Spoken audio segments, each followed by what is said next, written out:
Hello tout le monde, j'espère que vous allez bien. On se retrouve aujourd'hui pour une nouvelle vidéo dans laquelle je vous montre les préparatifs que j'ai fait pour la fête de naissance de ma fille. Vous allez voir la déco de la salle et comment je me suis organisée pour préparer certains éléments de la Sweet Table. Donc si ça vous intéresse, je vous laisse regarder la suite de la vidéo. N'oubliez pas de la liker si elle vous plaît, de vous abonner à ma chaîne si ça n'est pas encore fait et je vous invite également à interagir en commentaire. Et on commence par la décoration de la salle.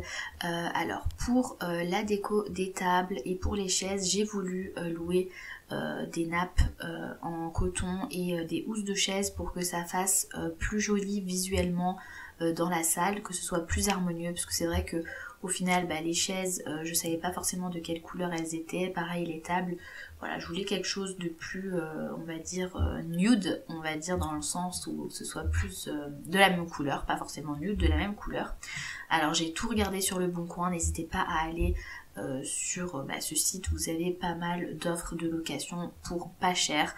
Voilà, j'ai essayé de trouver le moins cher pour ce qui est de la location. Après moi j'avais pas beaucoup de tables et de chaises, donc forcément ça pouvait valoir le coup. C'est vrai que si vous avez énormément de personnes que vous invitez, ça peut vite chiffrer à beaucoup, donc voilà, c'est selon votre budget.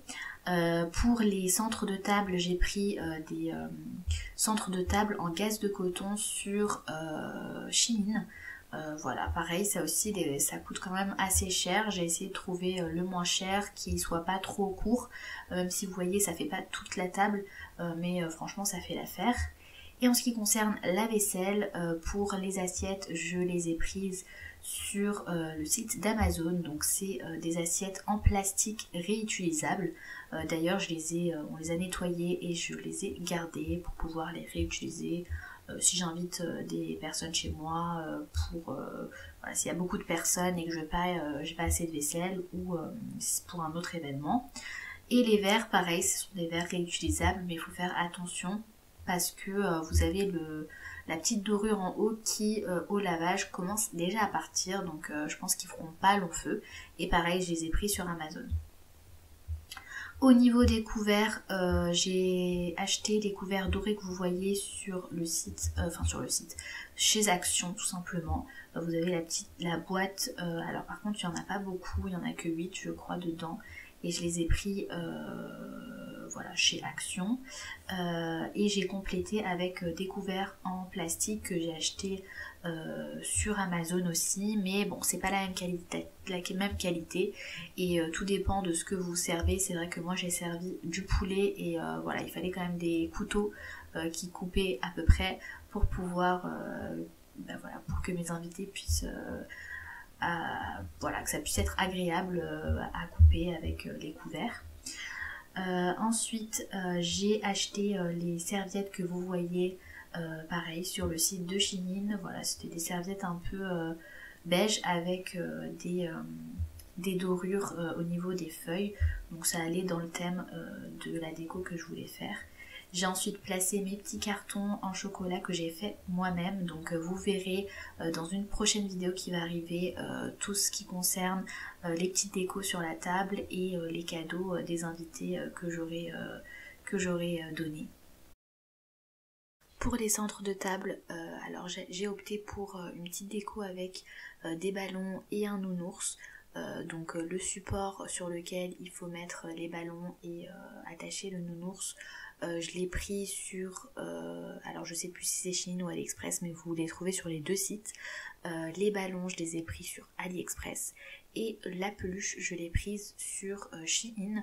Alors j'ai pas mis sur toutes les tables parce que j'étais dégoûtée, mais j'ai oublié les deux autres supports. J'en avais commandé 4, donc j'en ai oublié 2 autres du coup chez moi. Donc bon, j'ai fait une table sur 2 on va dire, et voilà, je trouve que ça fait quand même son petit effet et voilà, ça reste un peu dans le thème enfantin, fête de naissance. Et vous trouvez facilement des tutos comment attacher les ballons, les disposer. Et pour la décoration principale, on va dire, c'est une arche de ballon. Donc l'arche, pareil, je l'ai louée sur le bon coin. Franchement, je l'ai louée pour 10 € je crois. et donc c'est une arche toute blanche basique. Et les ballons, j'ai acheté le kit de ballons sur le site d'AliExpress et vous avez des ballons de différentes tailles que vous assemblez et pour faire votre petite arche. Et je l'ai mise au niveau de la sweet table. Donc pour la sweet table, vous verrez, je vous donnerai du coup les recettes de ce que j'avais fait juste après là quand vous verrez la vidéo par la suite. Et j'ai disposé, vous voyez, les centres de table sur la sweet table. Donc ça c'était quand j'ai filmé vers la fin, lorsque j'ai débarrassé les centres de table pour que les invités puissent manger tranquillement. Et on passe maintenant aux recettes. On commence par la réalisation des pop cakes et des magnum cakes que j'ai préparés à J-10 de l'événement. Pour la recette, rien de plus simple, vous prenez un gâteau type 4 quarts ou un gâteau au yaourt. Moi j'en ai acheté un pour perdre le moins de temps possible et je suis donc venue l'émietter dans un bol jusqu'à obtenir cette texture que vous voyez à la vidéo. Donc vous venez ensuite ajouter à cette préparation 1 à 2 cuillères à soupe de pâte à tartiner. Vous pouvez utiliser la pâte de votre choix, donc chocolat ou spéculoos. Et ensuite vous venez mélanger le tout à l'aide de vos doigts.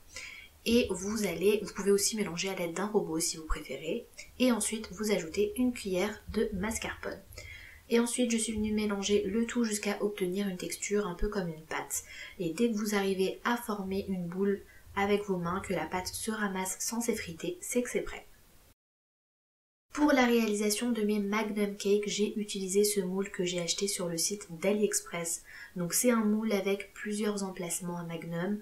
Au niveau de la taille, c'est vraiment des petits magnum cakes, vous verrez au niveau du résultat. Je viens donc remplir chaque moule en tassant bien la pâte que j'ai obtenue à l'intérieur. N'hésitez pas à y aller petit à petit, c'est-à-dire vraiment à mettre d'abord une fine couche de pâte et à bien remplir tout le moule, surtout au niveau où on va mettre les petits bâtonnets, parce que je me suis rendu compte au démoulage qu'il y avait quelques imperfections, il manquait en fait de la pâte à ce niveau-là. Vous avez d'ailleurs plusieurs méthodes pour la réalisation des magnum cakes. Vous avez la méthode en fait où vous badigeonnez en fait le moule avec le glaçage souhaité, donc avec le chocolat. Vous laissez figer au congélateur et vous remplissez avec la pâte et vous reformez une couche de glaçage. Alors moi personnellement j'ai voulu faire la méthode où on trempe le magnum cake dans le chocolat pour avoir le glaçage pour répartir au maximum mes préparations et surtout ça m'évite de congeler mes gâteaux avec le chocolat directement, bien que vous pouvez bien évidemment le faire. Et une fois que j'ai rempli tout mon moule, je viens ensuite placer les bâtonnets en bois. Alors là je vous avoue que c'était un peu fastidieux parce que comme c'était la première fois que j'utilisais le moule, l'emplacement du bâtonnet était encore un peu fermé. Donc il fallait quand même forcer et je voulais pas forcément lorsque j'ai mis le bâtonnet que tout se réeffrite et que mon gâteau ne soit plus à la forme souhaitée. Donc j'y allais tout doucement, mais une fois qu'on en a fait 2 ou 3, on a vite la main et ça va beaucoup plus vite. Et donc une fois que c'est fait, je viens placer mon moule au congélateur pour que ça puisse figer. Pour les pop cakes, c'est exactement la même recette, c'est juste la forme qui va changer. Là je vais tout simplement façonner les boules avec mes mains pour que ce soit des boules de la même taille. Je vais utiliser une cuillère à mesure. Et j'ai gardé le même parfum pour les deux en fait, que ce soit les magnum cakes ou les cupcakes. J'aurais voulu changer et utiliser de la pâte à spéculoos, mais je vous avoue que j'en ai pas trouvé à côté de chez moi. Donc je me suis dit c'est pas grave, ce sera le même parfum. Et pour toute la quantité que vous avez vue en vidéo, j'ai utilisé l'équivalent d'un 4 quarts. Ensuite, je viens placer mes bâtonnets de sucette à l'intérieur de chaque boule à pop cake et pour que ça puisse rester en place, donc je viens fondre du chocolat. Alors je vous avoue que moi j'avais plus de chocolat blanc, donc ce que je vous conseille c'est d'utiliser le même chocolat qui va vous servir pour le glaçage final pour que ça puisse être uniforme. J'ai donc utilisé du chocolat noir que j'ai fait fondre et je suis venue tremper donc le bout du bâton à l'intérieur du chocolat et j'ai ensuite planté à l'intérieur de mon pop cake et j'ai répété l'opération pour tous les autres. Et ensuite vient l'étape de la congélation parce que je vais les ressortir la veille de mon événement pour les glacer. Donc je les conserverai au frigo une fois qu'ils seront badigeonnés de chocolat. Et pour l'instant je vais les congeler dans un tupperware. Donc pour ça je viens prendre un tupperware assez grand pour qu'il puisse être disposé sans être collé. Je viens y placer un papier cuisson et je vais mettre dans un premier temps mes Magnum Cake sans qu'ils se collent.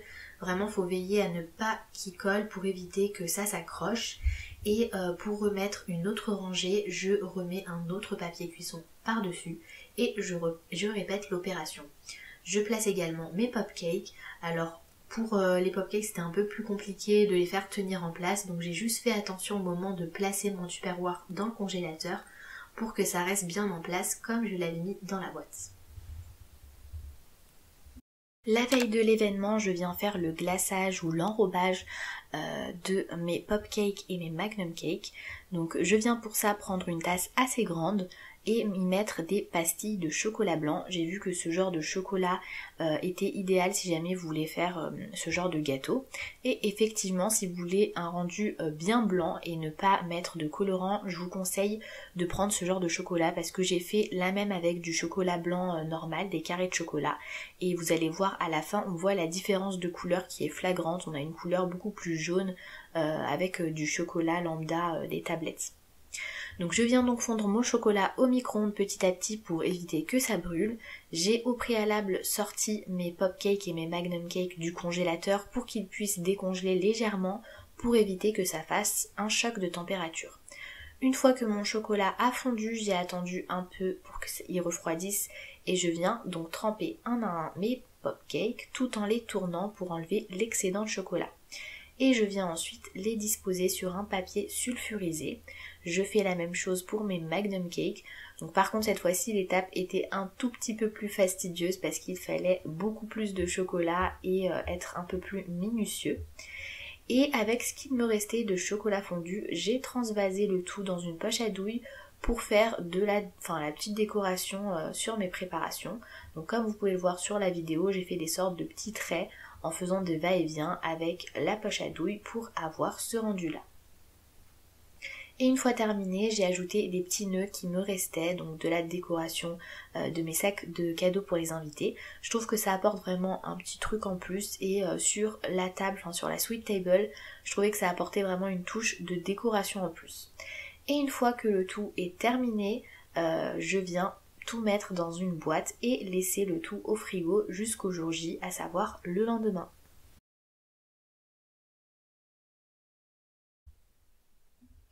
Deux jours après la réalisation de mes Magnum Cake, je viens préparer mes cupcakes ou plutôt la base de mes cupcakes. Alors concernant la recette, je viens placer 150 g de sucre dans la cuve de mon robot et j'y ajoute 2 œufs. Je viens battre le tout pendant 5 minutes jusqu'à ce que cela double de volume.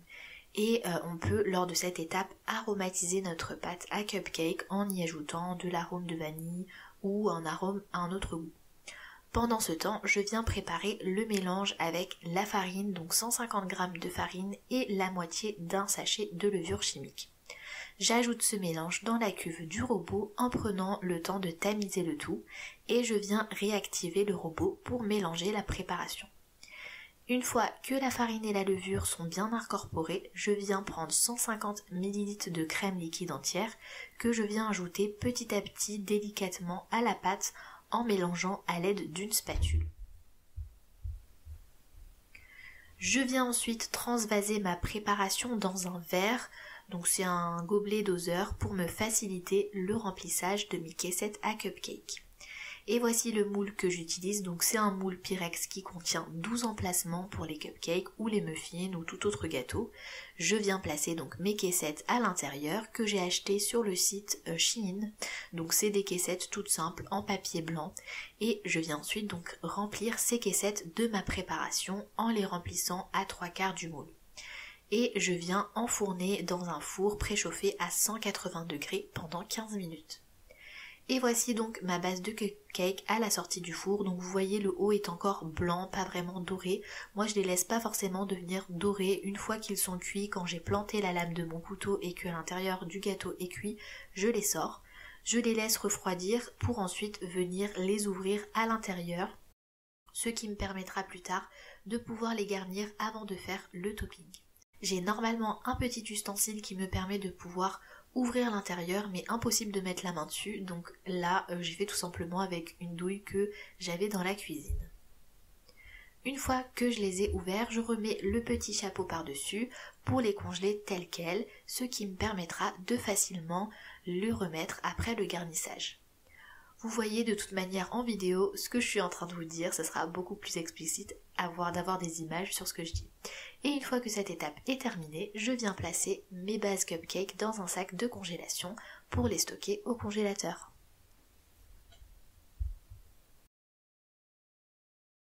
On est à J-1 de l'événement, donc la veille j'ai sorti mes cupcakes le matin du congélateur pour qu'ils puissent avoir le temps de décongeler. Et une fois décongelés, donc je suis venue les garnir à l'intérieur avec le parfum souhaité. Donc moi j'ai fait la moitié avec de la pâte à tartiner au chocolat et la moitié avec de la pâte à spéculoos. Et donc pour les garnir, je prends en fait une cuillère à café, comme vous pouvez voir sur la vidéo. Et une fois que j'ai fait tous mes cupcakes, je viens les refermer avec le petit haut qu'on a laissé lorsqu'on les a découpés. Pendant le garnissage, j'ai mis la cuve de mon robot au frais, de même que le fouet. Et une fois que j'ai fini de remplir mes cupcakes et que mes ustensiles sont bien froids, je viens préparer le topping, donc ce qui va venir les recouvrir. Donc pour ça, je viens mélanger la mascarpone avec la crème liquide entière et du sucre glace.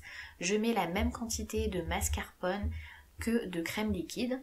Après, il faut voir selon si vous avez beaucoup de cupcakes ou pas beaucoup. Et une fois que j'ai commencé à fouetter, je vais fouetter progressivement jusqu'à augmenter pour obtenir une crème qui se tient bien, qui est bien ferme. Et une fois que c'est le cas, je viens tout transvaser dans une poche à douille et je mets tous mes cupcakes dans une boîte. Donc c'est une boîte que j'ai prise sur le site de Shein et je viens donc faire le topping par-dessus de tous mes cupcakes. 5 jours avant le jour J, j'ai commencé à préparer la génoise de mon layer cake. Donc pour la recette, j'ai suivi celle du compte Les Recettes & Co de Meriem. Franchement, ces recettes, elles sont super bien expliquées. Je vous invite à y aller si vous souhaitez faire vos propres layer cakes. Je vous mettrai son compte en barre de description. J'ai suivi la recette pour un moule de 20 cm de diamètre. J'ai fait battre mes œufs avec le sucre pendant 10 minutes jusqu'à blanchissement et épaississement. Après, j'ai ajouté la farine en mélangeant délicatement à l'aide d'une spatule et je vous avoue que cette étape, elle était assez longue. J'ai cru jamais y arriver et ne pas faire incorporer toute la farine dans la pâte. Mais au final, j'ai réussi et je suis ensuite venue verser ma préparation dans mon moule préalablement chemisé. Donc je tapote le moule sur la table pour avoir une surface plate et ensuite j'enfourne dans un four préchauffé à 170 degrés pendant 1 heure. Une fois que ma génoise elle est cuite, je la laisse un peu refroidir avant de la démouler et la placer sur une grille pour la laisser totalement refroidir. Une fois que le papier cuisson il a été retiré, je passe à la découpe de ma génoise. Et pour la découpe, j'ai également utilisé l'astuce du compte de Meriem, à savoir le couvercle d'une boîte pour couper à hauteur égale. Et pour ça, j'ai utilisé le couvercle de ma pâte à tartiner. Et ça m'a fait des parts assez généreuses, enfin au niveau de la hauteur, c'était ni trop bas ni trop haut. Et je suis ensuite venue filmer mes génoises une à une et les placer au congélateur. Pour l'intérieur de mon layer cake, j'ai opté pour une ganache montée au chocolat blanc, vanille et à la framboise. Donc j'ai préparé la ganache 2 jours avant pour que j'ai juste à la monter la veille de l'événement. Donc pour faire cette ganache, j'ai utilisé 100 ml de crème liquide que j'ai chauffée et j'y ai ajouté une gousse de vanille. Et ensuite j'ai versé le tout sur 200 g de chocolat blanc. J'ai bien mélangé le tout et une fois que mon chocolat a fondu, j'ai ensuite ajouté 180 ml de crème liquide froide. Et une fois que c'est fait, je viens filmer le tout au contact et je conserve cette préparation au frais. Pour la partie framboise, j'ai fait un cure de framboise avec 400 g de framboises congelées que j'ai laissé compoter sur feu doux. J'ai ensuite mixé le tout et je les ai passés au tamis pour retirer les grains qu'il peut y avoir. J'ai remis sur feu doux et j'ai ajouté le mélange de 2 cuillères à soupe de maïzena avec 2 cuillères à soupe de jus de citron. Et je laisse ma préparation un peu refroidir pour filmer le tout et le conserver au frais. La veille de l'événement, donc je viens passer au montage de mon layer cake. Donc pour ça, je viens réutiliser le moule que j'ai utilisé pour faire cuire ma génoise. je viens on va dire chemiser avec du papier film en laissant bien déborder sur les côtés pour pouvoir refermer ensuite mon layer cake, vous verrez à la fin. Donc pour ça je viens prendre la génoise qui va être en haut de mon layer cake, donc ce sera la partie la plus plane en fait de la génoise que je viens mettre tout au fond de mon moule. Je viens ensuite badigeonner, imbiber ma génoise d'un sirop d'imbibage. Vous avez beaucoup de recettes de ce sirop. Moi, toutes mes recettes là que vous allez voir, il y a certaines préparations que j'ai pas montrées, comme la crème au beurre par exemple. Je les ai pris du même compte, celles dont je vous ai parlé. Donc c'est les recettes &Co de Myriam, et je vais vous mettre de toute façon, comme je vous l'ai dit, son compte dans la barre de description. Une fois que j'ai mis ma génoise, je viens faire un boudin de sécurité, donc avec de la crème au beurre. Donc je mets de la crème au beurre tout autour, au bord de ma génoise. Et ensuite je viens mettre ma ganache à la vanille. Donc je l'ai montée au préalable au robot. Mais ça je vous ai pas montré cette étape. Et ensuite je viens lisser un petit peu avec une spatule. Et j'ai mis des framboises fraîches également par-dessus. Et j'ai remis une couche de génoise que j'ai imbibée des deux côtés avec du sirop. Et cette fois-ci, pareil, j'oublie pas de refaire mon boudin de sécurité de crème au beurre, et j'ai mis mon kurde à la framboise. Donc j'ai mis toute la quantité que j'avais préparée à ce niveau-là. J'ai lissé pareil un petit peu et j'ai remis une autre couche de génoise. Donc j'ai répété l'opération avec sirop d'imbibage, le petit boudin de sécurité de crème au beurre et la ganache encore une fois au chocolat blanc et à la vanille, et ensuite des framboises fraîches de nouveau. Je referme avec le bas qui va être le bas de mon layer cake, et je viens rabattre le film que j'ai laissé déborder sur tout mon layer cake, et je viens le laisser au frais pendant quelques heures, 2-3 heures, avant de passer à la partie, on va dire, de la déco, et recouvrir en fait tout le layer cake. Pour ce qui est de la partie où il faut recouvrir le layer cake avec la crème au beurre, autant vous dire que j'ai pas mal galéré. Ça a été un peu fastidieux, et la raison pour laquelle j'ai autant galéré, je pense, c'est que ma génoise en fait n'était pas bien coupée, surtout celle du bas, ce qui fait que mon gâteau n'était pas forcément très droit. Du coup j'ai un peu galéré, je vous avoue, à bien recouvrir et étaler ma crème au beurre. Bon, j'ai eu un résultat quand même, voilà, ça a été, je trouve. Je pense pas avoir filmé le résultat, je crois que j'ai des photos mais pas le résultat final. Heureusement que j'avais acheté des petites, des petites décos sur AliExpress, des petits ballons pour recouvrir mon gâteau. Mais je vous avoue que c'était quand même assez compliqué, et surtout j'avais pas une couleur blanche du gâteau. En fait la crème au beurre était un peu... il y avait une couleur un peu jaune, un sous-ton jaune. Donc si vous avez des astuces pour la prochaine fois pour éviter, pour avoir une crème un peu plus blanche, je suis complètement partante. Mais pour vous dire, franchement, si vous suivez les recettes du compte dont je vous ai parlé, je trouve que c'est quand même facile d'y arriver. Le lendemain de la réalisation de ma génoise, je viens m'attaquer à la préparation des sablés personnalisés, ou plutôt des sablés décorés. Alors pour ça, je suis la recette de My Kitchen by Aïcha, je vous mettrai son compte en barre de description. C'est la recette de sablé que je fais depuis très longtemps, et franchement j'en suis plus que satisfaite. Alors vous verrez dans la vidéo, au niveau des quantités, je me suis trompée. Parce qu'en fait j'avais fait la mesure, j'ai posé la balance sur ma plaque de cuisson, du coup ça m'a fait des mesures totalement erronées, donc j'avais une pâte, j'ai dû recommencer, mais j'ai pas pu filmer parce que la quantité de maïzena c'était beaucoup trop, le sucre pareil, au niveau des mesures c'était pas du tout ça. Donc vous verrez, la vidéo que vous voyez c'est pas forcément du coup les bonnes mesures, mais vous avez les bonnes mesures en barre d'infos, je vous les mettrai. Donc il faut mélanger donc de l'œuf avec du sucre, ensuite vous ajoutez votre beurre mou, et ensuite vous mettez de la maïzena et de la farine. Alors vous pouvez aromatiser avant la pâte avec du sucre vanillé, ou alors de l'arôme de vanille liquide. Moi personnellement je l'ai pas fait. Et pareil dans la recette en fait il y a de la levure chimique. Pour le coup j'avais oublié d'en mettre et au final j'ai bien fait parce que mes sablés n'ont pas gonflé, ce qui fait que ils ont gardé vraiment la forme de l'emporte-pièce que j'avais utilisé. Donc une fois que ma pâte est prête, je la laisse reposer au frigo. Ensuite pendant 15 à 30 minutes, je la sors, ensuite je viens l'étaler et je vais découper ma pâte au niveau, avec les emporte-pièces, avec la forme souhaitée. Donc pour les emporte-pièces, je les ai commandés sur AliExpress. Vous avez un pack avec plusieurs formes, donc moi j'ai choisi de faire des sablés avec une forme de nounours, une forme de biberon et une forme de tétine. Mais dans le sachet vous aviez aussi des voitures et puis d'autres formes. Et du coup, une fois que j'ai tout emporte-piécé, on va dire, je pose tout sur une plaque de cuisson recouverte de papier cuisson et je viens donc les enfourner dans un four préchauffé à 150 degrés pendant 15 minutes.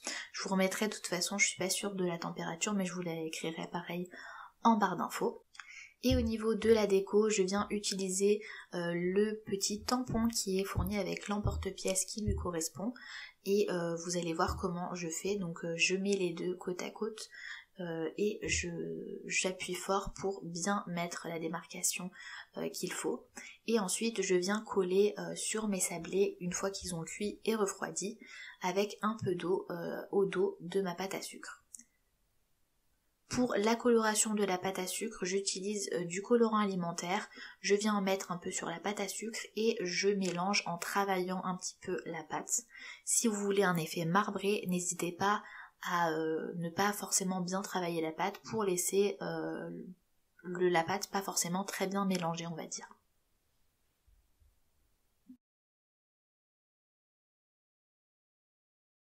J'ai conservé mes sablés dans une boîte hermétique et 2 jours avant le jour J, je les ai mis dans des petits sachets que j'ai fermés hermétiquement à l'aide d'une thermosoudeuse que j'ai pris chez Lidl. C'est vrai que j'y avais pas pensé au début, mais j'aurais pu le faire directement pour m'éviter de le faire juste avant et enchaîner toutes ces préparations. Et le jour J, j'ai placé mes sablés sur la sweet table et ensuite j'en ai mis dans chaque sac cadeau des invités.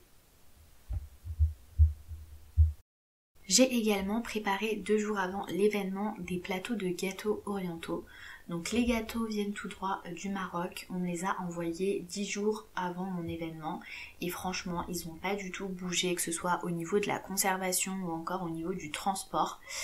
Donc ce que je vous conseille, si vous aussi vous n'avez pas le temps et que vous avez des personnes qui sont sur place, n'hésitez pas à vous faire livrer les gâteaux parce que d'une part ça vous coûtera beaucoup moins cher que de les acheter sur place, de les acheter ici plutôt.